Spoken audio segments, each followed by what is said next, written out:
ప్రజా టీవీకు స్వాగతం. వార్తలు ప్రారంభించే ముందు ముఖ్యాంశాలు మీకోసం. సీఎం చంద్రబాబు భరోసా, ఆటో డ్రైవర్కు ఆసరా, హామీ ఇచ్చిన 48 గంటల్లోనే అమలు.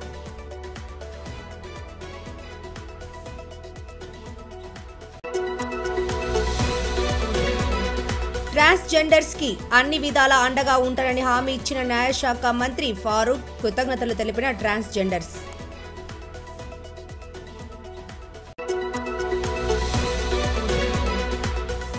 చేనేత ఉత్పత్తులను ప్రోత్సహించాలని అధికారులను ఆదేశించిన నంద్యాల జిల్లా కలెక్టర్ రాజకుమారి గనియా.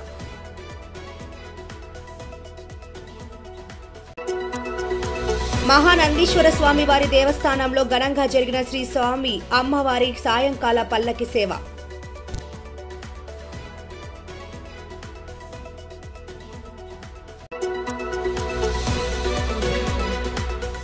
నంద్యాల జిల్లా కలెక్టర్ కార్యాలయంలో ఘనంగా జరిగిన జాతీయ వినియోగదారుల దినోత్సవం.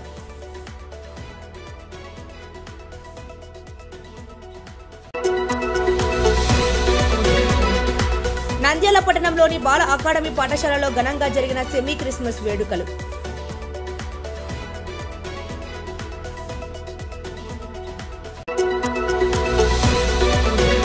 నంద్యాల మున్సిపల్ టౌన్ హాల్లో ఘనంగా హైటీ కార్యక్రమ వేడుకలు.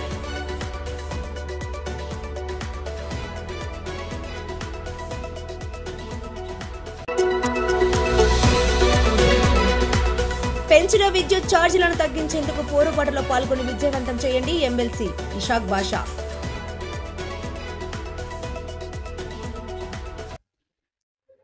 కృష్ణా జిల్లా పెనుమలూరులో గత 3 రోజుల నాడు రెవెన్యూ సదస్సులో చంద్రబాబు ఇచ్చిన హామీ 48 గంటల్లోనే అమలయ్యింది. కృష్ణా జిల్లా పెనుమలూరు రెవెన్యూ సదస్సులలో పాల్గొన్న చంద్రబాబుకు అదే నియోజకవర్గానికి చెందిన ఆటో డ్రైవరు తమ సమస్యలను ఏకరువు పెట్టారు. తనకు రేషన్ కార్డు కూడా లేదని, ఎలక్ట్రిక్ ఆటో ఇస్తే జీవనం సజావుగా సాగిస్తానని కోరారు. వెంటనే స్పందించిన ముఖ్యమంత్రి అక్కడి ఎమ్మెల్యే బోడే ప్రసాద్ కలెక్టర్కు ఆదేశాలిచ్చారు. 48 గంటలు గడవక ముందే సాయి కృష్ణకు ఎమ్మెల్యే బోడే ప్రసాద్ జిల్లా కలెక్టర్ ఆటోను అందించారు. దీనితో సాయి కృష్ణ కుటుంబంతో పాటు సీఎం చొరవకు నియోజకవర్గ ప్రజలు హర్షిస్తున్నారు. మొన్న పెనమలూరు నియోజకవర్గ పర్యటనలో చంద్రబాబు నాయుడు గారు రెవెన్యూ సదస్సులో ఆటో కార్మికుడు వచ్చి పేద కుటుంబం అద్దె ఆటోలో కుటుంబాన్ని గడుపుకుంటున్నాను అని చెప్తే ఆ రోజే చంద్రబాబు నాయుడు గారికి కలెక్టర్ గారికి ఆదేశించడం జరిగింది. వెంటనే ఎలక్ట్రిక్ ఆటో ఒకటి ఇతనికి కొని అతని జీవనోపాధి కల్పించమని చెప్పేసి ఆదేశించడం జరిగింది. ఈ రోజు నా చేతుల మీదుగా వణుకూరు లేఅవుట్ 2 లో ఉంటున్న నువ్వుల సాయికృష్ణ అనే వ్యక్తికి ఈ రోజు ఆటో ఇవ్వడం జరిగింది. గతంలో కూడా అన్నా క్యాంటీన్ ప్రారంభోత్సవం రోజున కూడా గుడివాడలో ఇదే విధంగా ఒక కుటుంబం అద్దె ఆటోలో నడుపుతా ఉంటే కుటుంబం గడవట్లేదంటే అక్కడ కూడా చంద్రబాబు నాయుడు గారు కలెక్టర్ గారికి చెప్పడం జరిగింది. అక్కడ కూడా ఆటో ఇవ్వడం జరిగింది. ఈ రోజు ఇవన్నీ ఎందుకు చెప్తా ఉన్నాం అంటే సోషల్ మీడియాలో రకరకాలుగా ఏదో పెయిడ్ ఆర్టిస్ట్ అని ఇది ఇతను పట్టుకోవడానికి మాకు 2 రోజులు పట్టింది. ఇతను నెంబరు ఫోన్ లిఫ్ట్ చేయకపోతే పోలీసు వాళ్ళకి చెప్పి ఇతను లొకేషన్ ట్రేస్ చేసి ఎక్కడ ఉంటున్నాడు ఏంటి అనేది కనుక్కొని మరి అతన్ని పట్టుకొని తీసుకొచ్చి ఆటో ఇవ్వడం జరిగింది. ఈ రోజు వైఎస్ఆర్సీపీ పేటీఎం కుక్కలు అనేక రకాలుగా వాగుతూ ఉంటాయి. వాటన్నిటినీ మేము పట్టించుకోం. ఈ రోజు ఎవరైతే ఇతను ఒక బీసీ కుటుంబానికి చెందిన వ్యక్తి ఆటో మీద జీవనాధారం ఈ రోజు అతనికి జీవనోపాధి కల్పించడం జరిగింది. ఈ సందర్భంగా ముఖ్యమంత్రి చంద్రబాబు నాయుడు గారికి మనస్ఫూర్తిగా ధన్యవాదాలు తెలియజేస్తాం. నంద్యాల పట్టణంలోని తెలుగుదేశం పార్టీ కార్యాలయంలో ఆంధ్రప్రదేశ్ రాష్ట్ర న్యాయశాఖ మరియు మైనార్టీ సంక్షేమ శాఖ మంత్రి వర్యులు ఎన్ఎండి ఫారూక్ ని ఇండియన్ నేషనల్ సమతా హైజాదస్ ఐక్య పోరాట సమితి నాయకులు పిడేసెల విజయ్ కుమార్ ఆధ్వర్యంలో మంత్రి ఫారూక్ ను నంద్యాల టీడీపీ జిల్లా ప్రధాన కార్యదర్శి ఎన్ఎండి ఫిరోజ్ గారిని సన్మానించారు. ఈ సందర్భంగా మంత్రి ఎన్ఎండి ఫారూక్ మాట్లాడుతూ ట్రాన్స్జెండర్స్ కు అన్ని విధాలుగా తెలుగుదేశం పార్టీ అండదండలుగా ఉంటుందని, గతంలో తెలుగుదేశం పార్టీ హయాంలో ఇళ్ల స్థలాలు ఇవ్వడం జరిగిందని, అలాగే ఇప్పుడు కూడా ఇళ్ల స్థలాలు ఇచ్చి ఇంటి నిర్మాణానికి హౌసింగ్ ద్వారా లోన్లు ఇప్పిస్తామన్నారు. అదేవిధంగా వారికి కావలసిన అన్ని సదుపాయాలను ఏర్పాటు చేస్తామని, ఏ ప్రభుత్వం చేయని విధంగా ట్రాన్స్జెండర్స్ కు 4000 పింఛన్ ఇచ్చిన ఘనత తెలుగుదేశం పార్టీకి చెందుతుందని తెలిపారు. అలాగే భవిష్యత్తులో ముఖ్యమంత్రి చంద్రబాబు నాయుడు గారితో మాట్లాడి తెలంగాణ రాష్ట్రంలో ఏ విధంగా అయితే ట్రాన్స్జెండర్స్ కు ట్రాఫిక్ కానిస్టేబుల్ పోస్టులు ఇచ్చారో అదేవిధంగా ఆంధ్రప్రదేశ్లో కూడా ప్రభుత్వ ఉద్యోగాలు వచ్చే విధంగా వారితో చర్చిస్తామని తెలిపారు. ఈ కార్యక్రమంలో ట్రాన్స్జెండర్స్ పాల్గొన్నారు.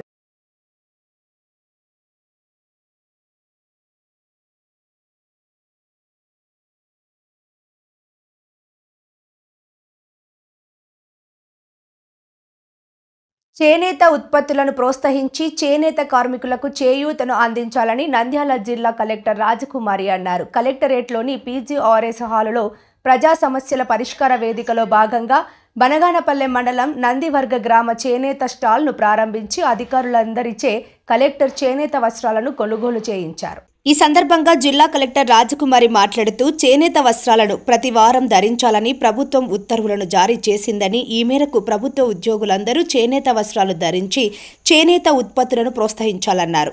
ఇటీవల తాను నందివర్గం చేనేత సొసైటీని సందర్శించారని, 100 కుటుంబాలు 13 మగ్గాలు మాత్రమే ఉన్నాయన్నారు. 2 మగ్గాల్లో చీరలు, మిగిలిన మగ్గాల్లో లుంగీలు, టవల్స్ మాత్రమే నేస్తున్నారని, రోజు ఒక్కొక్కరికి 180 నుండి 190 రూపాయలు మాత్రమే కూలి గిట్టుబాటు అవుతోందన్నారు. పేద స్థితిలో ఉన్న చేనేత సొసైటీలను ఆదరించి చేనేత ఉత్పత్తిదారులకు చేయూతను అందించాలని కలెక్టర్ అధికారులను సూచిస్తూ అధికారులందరికీ చేనేత వస్త్రాలను కొనుగోలు చేయించారు.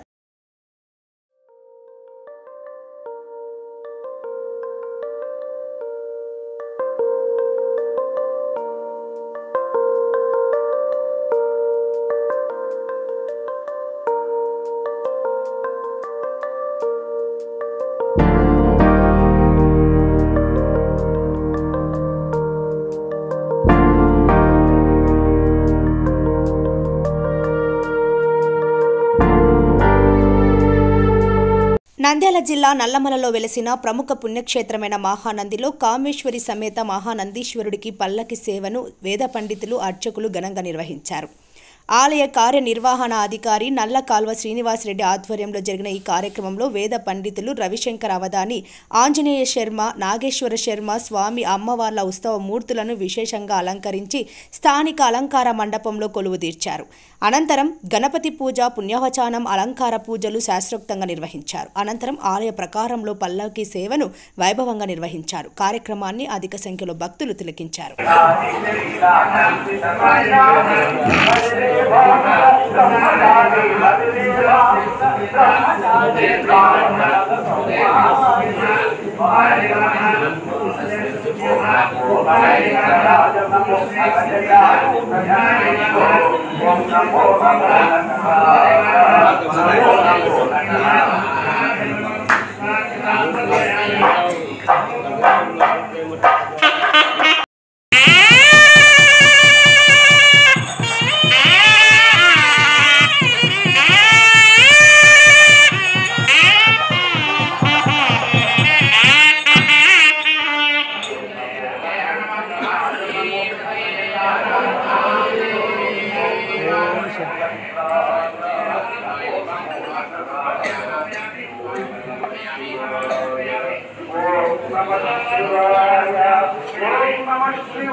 జాతీయ వినియోగదారుల దినోత్సవం నంద్యాల కలెక్టరేట్ నందు గల వీడియో కాన్ఫరెన్స్ హాల్లో ఘనంగా నిర్వహించారు. ఈ కార్యక్రమానికి విశిష్ట అతిథిగా జిల్లా జాయింట్ కలెక్టర్ విచ్చేసినారు. ఇన్ఛార్జ్ జిల్లా పౌర సరఫరాల అధికారి రాజు అధ్యక్షతన జరిగిన జాతీయ వినియోగదారుల దినోత్సవం కార్యక్రమంలో జిల్లా జాయింట్ కలెక్టర్ విష్ణుచరణ్ మాట్లాడుతూ వినియోగదారుల సంక్షేమం కోసం, వారికి అవగాహన కల్పించడం కోసం, వారి హక్కులు గుర్తు చేయడం కోసం ప్రతి ఏటా ఇట్టి ఉత్సవాలు జరుపుతున్నామన్నారు. వినియోగదారులకు ఏదో ఒక విషయంపై అవగాహన పెంచేందుకు జాతీయ వినియోగదారుల దినోత్సవం ఒక ముఖ్యమైన సందర్భంగా మారిందని, జాతీయ వినియోగదారుల దినోత్సవం 2024వ సంవత్సరమునకు గాను భారత ప్రభుత్వం వారు నిర్ణయించిన ఇతివృత్తం వినియోగదారు న్యాయపాలనకు వర్చువల్ విచారణలు మరియు డిజిటల్ సౌలభ్యం, వర్చువల్ హియరింగ్ అనగా ఆడియో విజువల్ ద్వారా నిర్వహించబడే కోర్టు విచారణలు, వర్చువల్ హియరింగ్ యొక్క ప్రయోజనాలు, వర్చువల్ హియరింగ్ యొక్క ప్రతికూలతలు గురించి మరియు ఈ కామర్స్ ప్లాట్ఫామ్స్ వస్తువులు తయారు చేస్తున్న కంపెనీలకి, వాటిని కొనుగోలు చేస్తున్న వినియోగదారులకి మధ్య వారధిగా మాత్రమే ఉంటాయన్నారు. కేవలం విశ్వసనీయత ఆధారంగా కొనుగోలుదారులు కొనుగోలు చేయాలని, ప్రతి వినియోగదారుడు డిజిటల్ లావాదేవీలు మరియు సమాచార మార్పిడి చేసేటప్పుడు కొన్ని స్వీయ జాగ్రత్తలు పాటించాలని, తాను కొనుగోలు చేసిన వస్తు సేవల విషయంలో మోసపోయిన వినియోగదారులు అందుబాటులో ఉన్న పరిష్కార వేదికలను ఆశ్రయించడానికి ఏమాత్రం వెనకాడకూడదన్నారు. ప్రతి వినియోగదారుడు వినియోగదారుల రక్షణ చట్టం 2019 పట్ల సరైన అవగాహన కలిగి ఉండాలని, ఒకవేళ వస్తు సేవల కొనుగోలు విషయంలో మోసపోతే సంబంధిత అధికారులకు ఫిర్యాదు చేయడానికి ముందుకు రావాలన్నారు. వినియోగదారునికి సత్వర న్యాయం సులభమైన విధానంలో అందించే విధంగా సరళతరం, శక్తివంతం, సత్వర పరిష్కారానికి వీలు కల్పించేందుకు రాష్ట్ర కమిషన్ మరియు జిల్లా కమిషన్లను బలోపేతం చేయబడ్డాయన్నారు. కావున బాధిత వినియోగదారులు ఈ న్యాయ వ్యవస్థను ఆశ్రయించి న్యాయం పొందవచ్చన్నారు. ఈ కార్యక్రమానికి జిల్లా అధికారులు డిఈఓ, డిఎం మరియు HO, DTO, legal, metrology, food safety, RM, APSRTC, జిల్లా వ్యవసాయ అధికారి మరియు సహాయ పౌర సరఫరాల అధికారి రవిబాబు, జిల్లా వినియోగదారుల అధ్యక్షుడు అమీర్ బాషా, సిఎస్డిటీలు ప్రసాదరావు, శేఖర్ రెడ్డి, షకీర్ అహ్మద్, కిషోర్ కుమార్, నాగేశ్వర్ రెడ్డి మరియు జిల్లా నలుమూలల నుండి విద్యార్థులు, వారి తల్లిదండ్రులు పాల్గొన్నారు. నంద్యాల పట్టణంలోని పార్క్ రోడ్ సమీపంలో గల బాల అకాడమీ పాఠశాలలో ముందస్తు క్రిస్మస్ వేడుకలు మంగళవారం ఘనంగా నిర్వహించారు. క్రిస్మస్ వేడుకలలో భాగంగా చిన్నారులు శాంటా క్లాస్, ఏంజల్స్, తూర్పు దేశపు జ్ఞానులులాగా మేరీ జోసెఫ్ గొర్రెల కాపరుల వేషధారణలో అలరించారు. ఈ సందర్భంగా పాఠశాల కరెస్పాండెంట్ రవీంద్రనాథ్, ప్రిన్సిపాల్ మాధవీలత మాట్లాడుతూ క్రిస్మస్ క్రైస్తవులకు ముఖ్యమైన పండుగ అని, యేసుక్రీస్తు పుట్టినరోజును ఈ రోజు జరుపుకుంటారన్నారు. యేసు క్రైస్తవ మత మూల పురుషుడని, ఈయన సాధారణంగా యేసుక్రీస్తుగా కూడా వ్యవహరించబడతాడన్నారు. ఇందులో క్రీస్తు అన్న పదం గ్రీకు భాషలో క్రీస్తోస్ అంటే అభిషక్తుడు అనే అర్థం వచ్చే పదం నుండి పుట్టిందని, పాపం చేసిన వాడికి శిక్ష విధించడం కాదు, పాపమే మరణించాలి, అలా జరిగితే పాపం లేని మనిషి పాపరహితుడై యేసుక్రీస్తులా మారుతాడని దేవుని నమ్మకం. అందుకే నశించిన దాన్ని వెతికి రక్షించే నిమిత్తం ఆయన తన అద్వితీయ కుమారుడైన యేసుక్రీస్తుని ఈ లోకానికి పంపాడని విశ్వసిస్తారు. యేసుక్రీస్తు జన్మించినప్పుడు ఆకాశంలో ఒక నక్షత్రం వెలిసిందని, ముగ్గురు జ్ఞానులు ఆ నక్షత్రాన్ని అనుసరించి వెళ్లి బాలయేసుని దర్శించి ఆనందభరితులయ్యారని, ఆ గుర్తుగా వారు బాలయేసునకు కానుకలను సమర్పించారన్నారు. అవి బంగారం, గోళం, పరిమళ సాంబ్రాణి. వారు సమర్పించిన బంగారం క్రీస్తు ప్రభువు పరిశుద్ధతకు, పవిత్రతకు చిహ్నంగా కనబడుతుందన్నారు. అందరూ ఒకరి పట్ల మరొకరు ప్రేమానురాగాలు కలిగి ఉండటం, ద్వేషాన్ని విడనాడటం క్రిస్మస్ పర్వదిన ప్రాముఖ్యమని తెలిపారు. క్రైస్తవ మతస్థులందరికీ, మిత్రులకు క్రిస్మస్ శుభాకాంక్షలు తెలియజేశారు. ఈ కార్యక్రమంలో ఉపాధ్యాయులు, విద్యార్థులు పాల్గొన్నారు. ప్రోత్సహించే మా విద్యార్థుల తల్లిదండ్రులకు, విద్యార్థులకు, అలాగే మీడియా మిత్రులకు మరియు మా శ్రేయోభిలాషులకు అందరికీ కూడా హ్యాపీ క్రిస్మస్ మరియు మెరీ క్రిస్మస్ శుభాకాంక్షలు. నమస్కారం. నంద్యాల పరిసర ప్రాంతాల ప్రజలకు మరియు మా విద్యార్థులకు, వారి తల్లిదండ్రులకు, ఉపాధ్యాయులకు, మా శ్రేయోభిలాషులకు, బంధువులకు అందరికీ కూడా క్రిస్మస్ శుభాకాంక్షలు.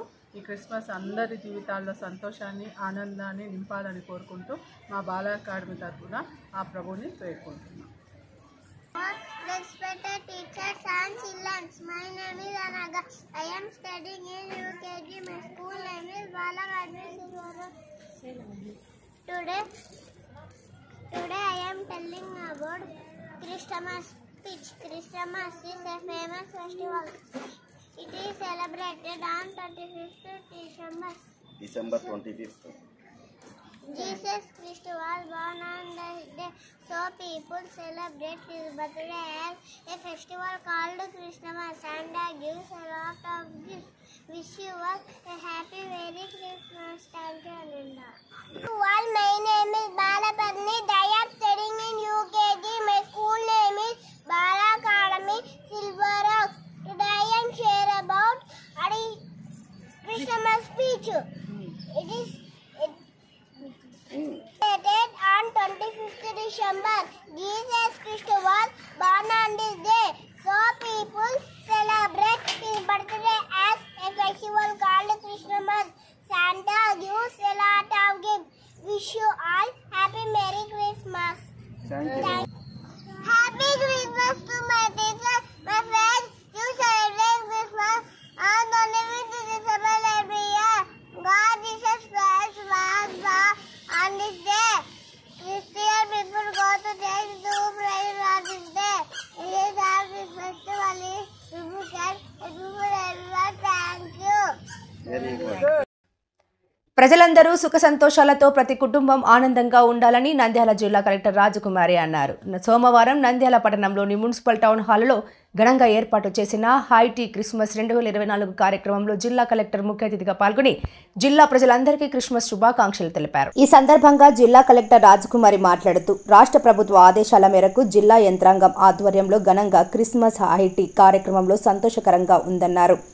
క్రిస్టియన్ మత పెద్దలు, పాస్టర్లు, అధికారులు అందరూ కలిసి ఐక్యమత్యంగా ఇంత మంచి కార్యక్రమం నిర్వహించుకోవడం సంతోషకరంగా ఉందన్నారు. ప్రపంచమంతా క్రిస్మస్ పండుగ జరుపుకుంటున్నారని, ఇది మన అందరి పండుగని అందరూ కలిసిమెలిసి ఐక్యమత్యంగా నిర్వహించుకోవడం మంచి శుభ పరిణామమని కలెక్టర్ సూచించారు. క్రిస్టియన్ సోదరులు శ్మశాన వాటికలు కావాలని అడిగారని, ఇందుకు సంబంధించి స్థలాలను గుర్తించి కేటాయించేందుకు చర్యలు తీసుకుంటున్నామని కలెక్టర్ తెలిపారు. చిన్నపిల్లలు క్రీస్తు జననం గురించి ఉత్తమ ప్రదర్శన ఇచ్చినందుకు కలెక్టర్ చిన్నారులను అభినందించారు.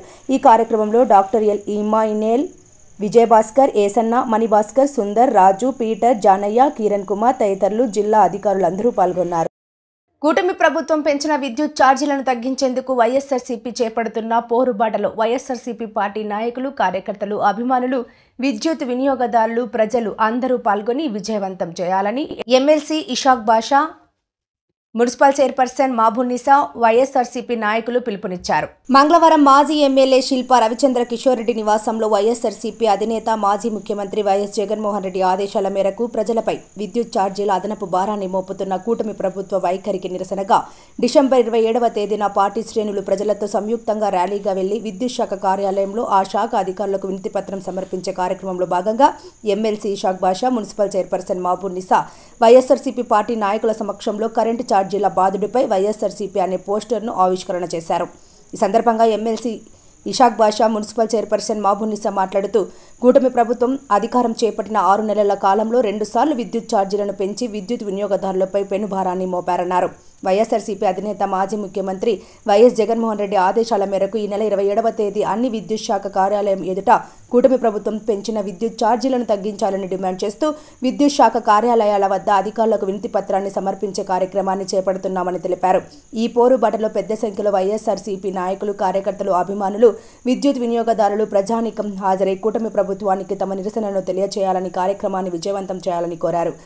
ఈ కార్యక్రమంలో వైసీపీ నాయకులు, మాజీ market yard chairman Vijayasekhar Reddy, దేశం సుధాకర్ రెడ్డి, దాల్మిన్ అమీర్, శశికళారెడ్డి, కౌన్సిలర్స్ విజయభాస్కర్, మేసా చంద్రశేఖర్, ఆరిఫ్ నాయక్, చంద్రశేఖర్ రెడ్డి తదితరులు పాల్గొన్నారు. వార్తలు ముగించే ముందు ముఖ్యాంశాలు మరోసారి. సీఎం చంద్రబాబు భరోసా, ఆటో డ్రైవర్కు ఆసరా, హామీ ఇచ్చిన 48 గంటల్లోనే అమలు.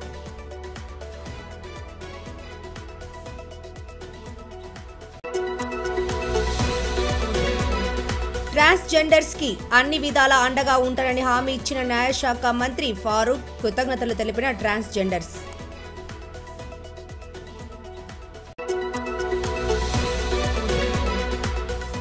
చేనేత ఉత్పత్తులను ప్రోత్సహించాలని అధికారులను ఆదేశించిన నంద్యాల జిల్లా కలెక్టర్ రాజకుమారి గనియా.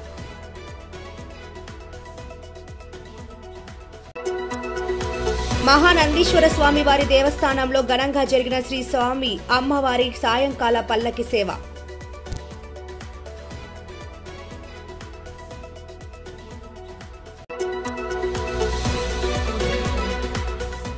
నంద్యాల జిల్లా కలెక్టర్ కార్యాలయంలో ఘనంగా జరిగిన జాతీయ వినియోగదారుల దినోత్సవం.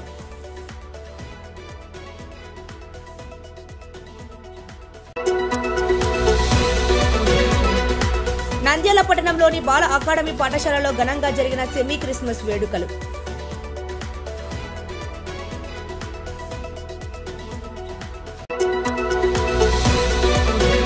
నంద్యాల మున్సిపల్ టౌన్ హాల్లో ఘనంగా హైటీ కార్యక్రమ వేడుకలు.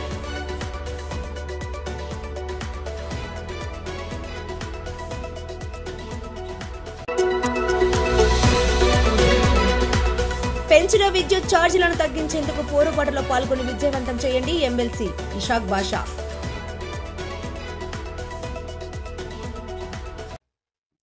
మరిన్ని లేటెస్ట్ అప్డేట్స్ కోసం చూస్తూనే ఉండండి ప్రజా టీవీ. ప్రశ్నించే హక్కు మీది, చూపించే సత్తా మాది. Voice is yours.